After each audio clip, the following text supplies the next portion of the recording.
Et pour commenter avec nous les résultats de ce troisième référendum, nous recevons ce soir le président du Tavini Huiratirao Teo Maori, parti politique indépendantiste. Oscar Temaru, bonsoir. Bonsoir. On vient d'entendre Rocco Amitan, référendum bidon, une mascarade. Pourtant, plus de 96% des votants en Nouvelle-Calédonie ont dit non à l'indépendance. Quelle est votre première réaction? Merci. Permettez-moi de faire une rétrospective sur... je serai très bref sur l'histoire du peuple kanak. Il fut un temps où on disait, quand on parlait de kanak, c'est un terme péjoratif. Et c'est à partir des années 80 que mon frère Jean-Marie Djibaou s'est dit « Je suis kanak, je suis fier de l'être ». Et c'est à partir de ce moment-là que le peuple kanak, comme nous, le peuple maori, nous avons travaillé ensemble pour qu'on soit reconnu en tant que tel. C'est pas donc tombé du ciel. Et ce scrutin ne reconnaît pas les... Et à partir de là, seul le peuple kanak avait ce droit-là, le droit à l'autodétermination. C'est toutes les discussions qu'il y a eu à New York et tout, il n'a jamais été question d'aller à Paris. Ça s'est fait après. C'est une histoire qui a été, vous avez tout à fait raison de dire, c'est une mascarade qui a été montée par la franc-maçonnerie. On a tous été étonnés de voir Jean-Marie à Paris, cette poignée de main avec Jacques Lafleur. Et il y a eu toutes ces réunions à Paris. On nous a parlé de ces référendums. Et au sortir de ce référendum, la Nouvelle-Calédonie accède à l'indépendance. C'était ça les conditions d'organisation de ces référendums. Or, on voit ce qui se passe. Je fais un petit raccourci sur la pensée, c'est qu'en fait, ce référendum a été cadré par l'État français et ça enlève la légitimité de ces scrutins. C'est ce qu'en gros, vous voulez nous dire. Tout à fait, parce que, encore dans l'histoire du Nouvelle-Calédonie, à partir des années 56, quand on a commencé à exploiter le nickel, qu'est-ce que l'État a fait? Le gouvernement français, par le biais de M. Pierre Messmer, je ne sais pas si vous avez entendu parler, du blanchiment de la Nouvelle-Calédonie. C'est toute une population métropolitaine qui a été amenée en Nouvelle-Calédonie pour que le peuple kanak soit minoritaire chez lui. Vous voyez? Donc, c'est pour ça, quand Roch dit que c'est une mascarade, effectivement, c'est une mascarade. Tout a été prémédité, tout ça. Quoi qu'il en soit, pour ce troisième scrutin, le taux d'abstention a été extrêmement élevé. On va le voir sur cette petite infographie, les différences entre les trois scrutins. Au départ, le deuxième scrutin laissait entrevoir une réduction d'écart entre le oui et le non. Avec la non-participation des indépendantistes pour le troisième scrutin, l'écart a complètement augmenté. Qu'est-ce que vous avez à dire sur... Oui, s'il faut faire une analyse des chiffres, des résultats finaux, ben, vous voyez bien 43%, rien que Nouméa, c'est 28%.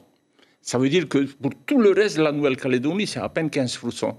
28%, ben, Nouméa, c'est la blanche. Voilà, c'est là où sont tous les Européens. 28%. Et pour tout le reste du pays, 15% de taux de participation. C'est ça la réalité aussi. Merci beaucoup pour cette première réaction, Monsieur Temaru. On va s'intéresser désormais à la manière dont les représentants de la communauté Caldoche et Kanak ici en Polynésie ont vécu à distance ce troisième scrutin. Les avis sont tranchés sur le sujet, comme ont pu le constater Heidi Enko et Laït Maori ce matin. Non pour une majorité des votes exprimés. Un soulagement pour Evari qui a travaillé 20 ans en Calédonie. Il avait peur de ne plus pouvoir bénéficier du fruit de son travail et que sa pension de retraite disparaisse si le oui l'avait emporté. Ça m'inquiète beaucoup.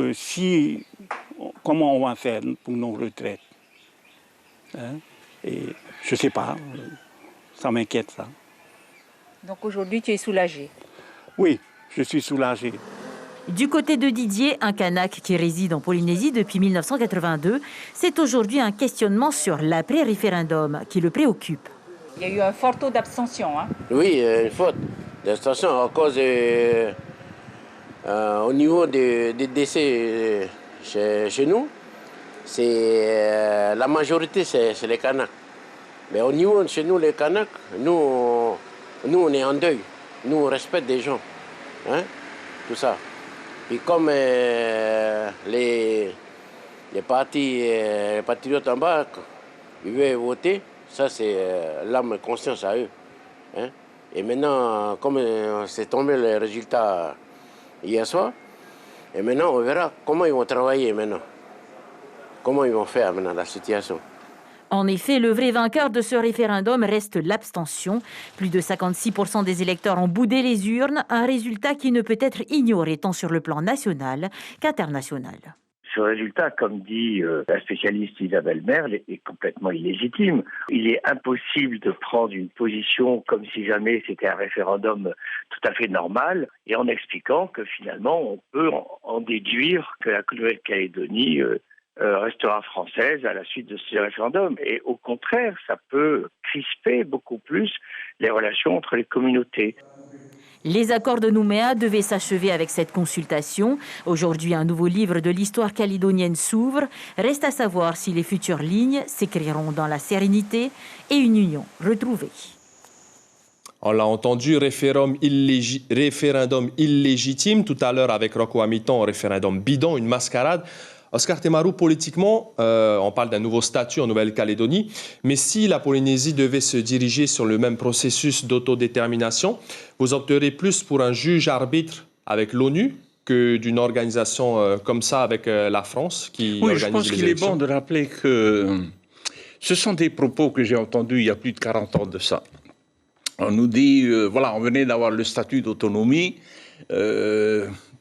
développons d'abord le pays, formons nos cadres avant de parler d'indépendance. Je dis que c'est faux, parce que quand vous lisez la résolution 1514, il est précisé que le manque de préparation dans tous les domaines politiques, économiques ou sociaux ne doit jamais être pris comme prétexte pour retarder l'indépendance d'un peuple. Ça veut dire qu'à n'importe quel moment, c'est un droit qu'on peut exercer. Voilà, c'est ça la réalité de la résolution 1514 de décembre 1960. Donc, ce serait plus de passer avec l'ONU, donc si on devait procéder à... Si nous avions une élection qui puisse, peut-être l'année prochaine, avec les législatives, je fais appel à la population de voter pour nos 3 candidats, Moetai Broderson, M. Steve Chayou et M. Legaïk Matai. Si on a ces 3 postes, nous devenons du jour au lendemain propriétaire de ce pays de 5 millions de kilomètres carrés. Et tout le reste va suivre tout de suite. Législatives pour le faire, Oscar Temaru. En tout cas, merci beaucoup, Oscar Temaru, d'avoir accepté notre invitation ce soir et d'avoir répondu à nos questions. Marulu. L'information en continu sur Polynésie la première, Internet et réseaux sociaux.